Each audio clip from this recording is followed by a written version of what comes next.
पंतप्रधान बनावं असं फडणवीसांचं स्वप्न होतं। मोदी शहांनी फडणवीसांचे पंख छाटले। संजय राऊतांचा फडणवीसांवर हल्लाबोल।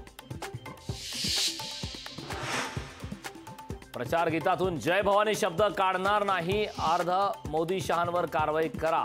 आधी मोदी शहांवर कारवाई करा, मग आमच्यावर कारवाई करा। उद्धव ठाकरेंनी निवडणूक आयोगाला ठणकावलं। नालायकांच्या यादीत उद्धव ठाकरे पहिले। ठाकरेंना उत्कृष्ट मनोरुग्णालयात दाखल करण्याची गरज।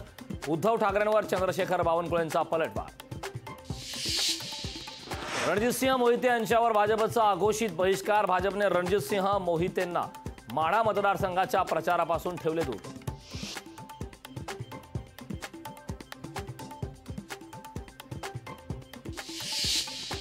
अमरावतीतून दिनेश बुब निवडून येणार। रवी राणांनी एवढ्या खालच्या पातळीवर जाऊ नये। बच्चू कडू यांचा रवी राणा यांना इशारा। शेतकऱ्यांवर सर्वात जास्त अन्याय पवारांनी केला। बावनकुळेंची शरद पवारांवर टीका। पवारांच्या कामामुळे भाजपनं पवारांना पद्मभूषण दिला। सुप्रिया सुळेंचं बावनकुळेंना प्रत्युत्तर। वंचितकडून लोकसभा उमेदवारांची 7वी यादी जाहीर। मावळमधून माधवी जोशींना तर शिरूरमधून आफताब मकबूल शेख यांना उमेदवारी जाहीर।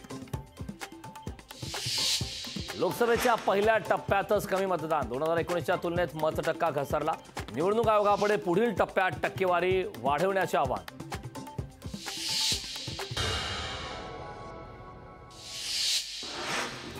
उपमुख्यमंत्री अजित पवार वर्धा दौऱ्यावर। पंतप्रधान मोदी योगीनंतर आता अजितदादा रामदास तडस यांच्या प्रचारासाठी मैदानात। महायुतीच्या नेत्यांचा वर्ध्यात प्रचाराचा धडाका। केंद्रीय मंत्री नितीन गडकरींची हिंगोलीमध्ये सभा। महायुतीचे उमेदवार बाबूराव कदमांसाठी प्रचार सभा। उदय सामंत, बावनकुळे, अशोक चव्हाण राहणार उपस्थित।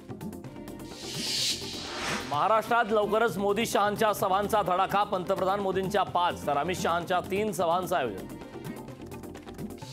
हिंगोलीत भाजपला मोठा धक्का। माजी सभापती दिनकरराव देशमुखांचा पक्षाला रामराम। देशमुखांसह कार्यकर्त्यांचा शिवसेना युबीटीमध्ये प्रवेश। अमरावतीत वंचितच्या जिल्हाध्यक्षांची बंडखोरी। पक्षादेश धुडकावत महाविकास आघाडीला पाठिंबा। मवियाचे उमेदवार बळवंत वानखेडेंचा करणार प्रचार।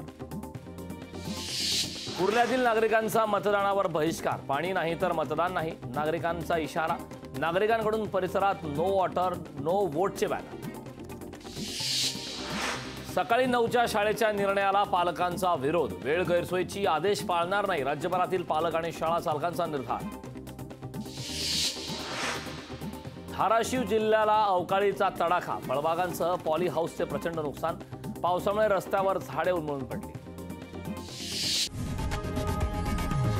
लोकशाही मराठी ऐका, पहा, जागरूक रहा।